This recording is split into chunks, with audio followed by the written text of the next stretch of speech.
petition that I'll bring to Parliament will be heard today. But I'm here to receive a petition from over 200 women from Kawangware, from Mukuru, from Kibra.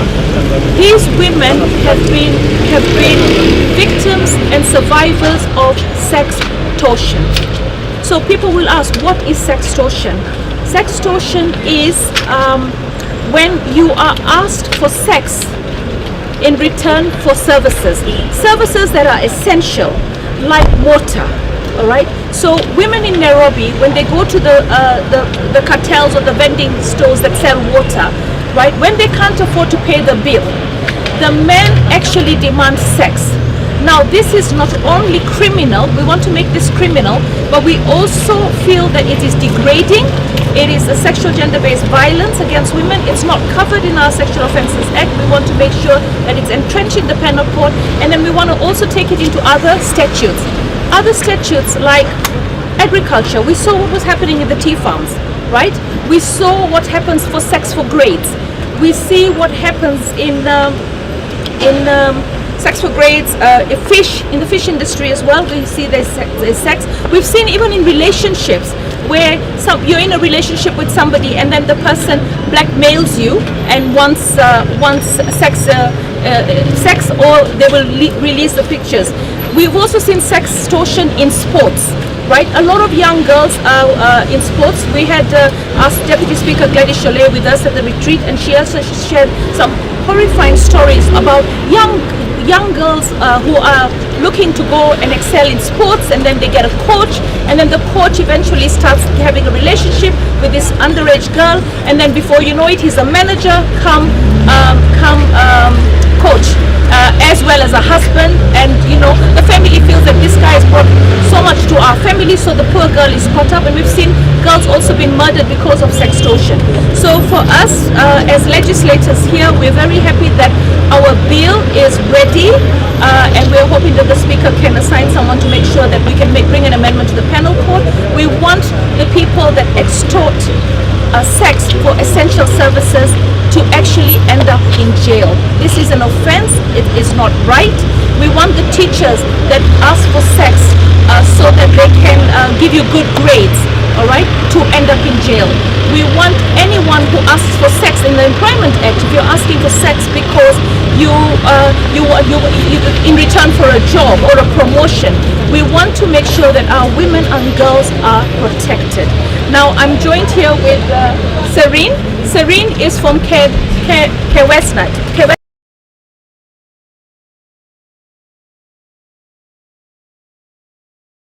Working with her for over 3 years, looking at study after study and cases of women who have gone through sextortion, and some of whom are actually infected by HIV. So for me, I want to say that civil society and Parliament work very well together to identifying the issues in society and making the right legislation for us to be able to deal with the criminals out there that take advantage of our women and our girls. So, where are your women so that they can hand you the They're coming.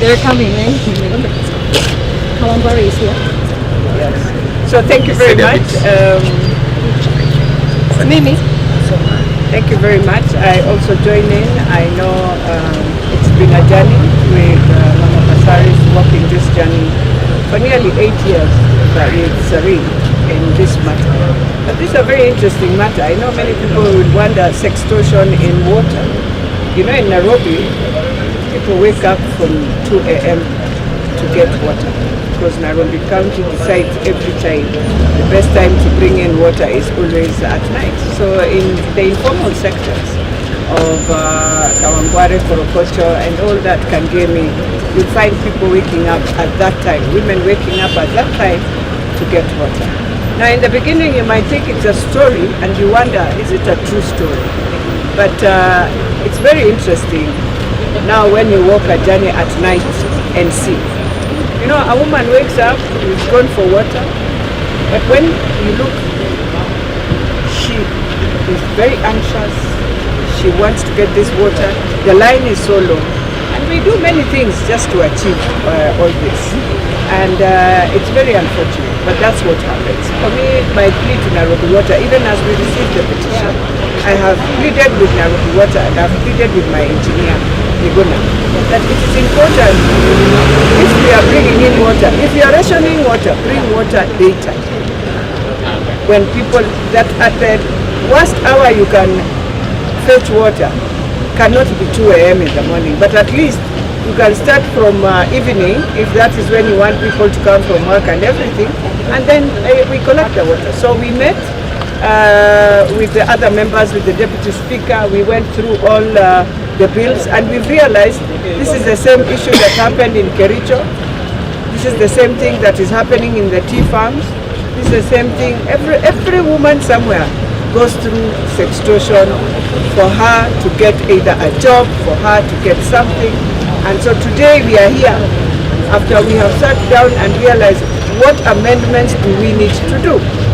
And so we are saying yes in the penal code, but it has to cut across. It has to go into the Employment Act, into the Sexual Offences Act, into the Sports Act, into the Water Act, into any act that deals with employment, that deals with a service. We must ensure that amendment is there. So for us, even as we receive this petition, we are saying we have done the amendments that we want, and we are hoping the Speaker will allow us to table this petition in the afternoon, which will be done by Esther Casares, and for us, we will just begin to give in more views about it.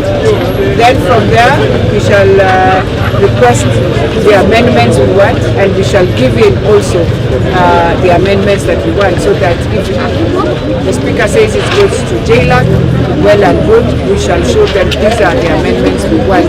And the best amendment will go to the penal code, and then thereafter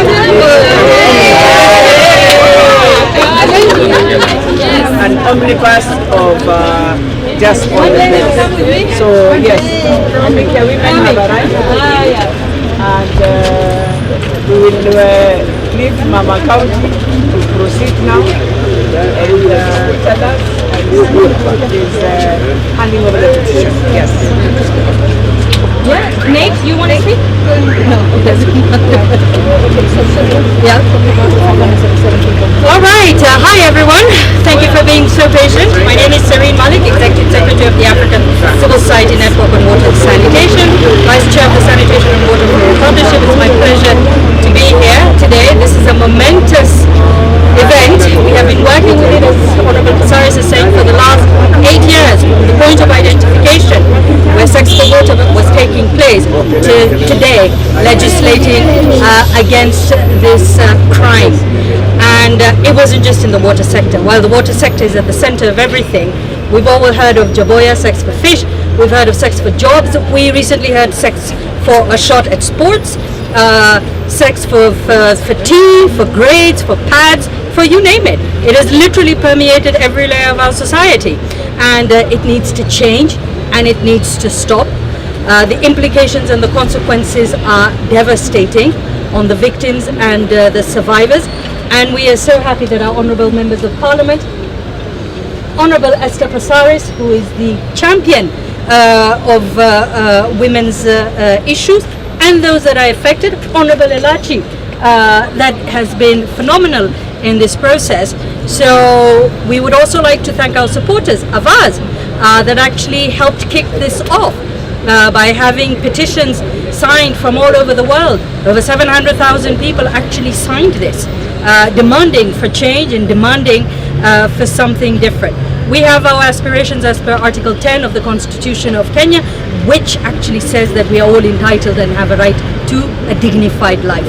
And we hope this will be a start, and we thank you all, and we are sure that we will see a change come through. To all those that are victims, to all those that attempts are being made on, it is changing. There is a law that you will be able to use to hold the perpetrators to account. Thank you.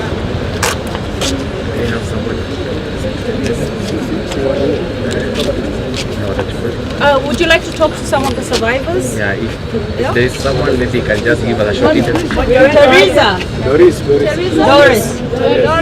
Teresa.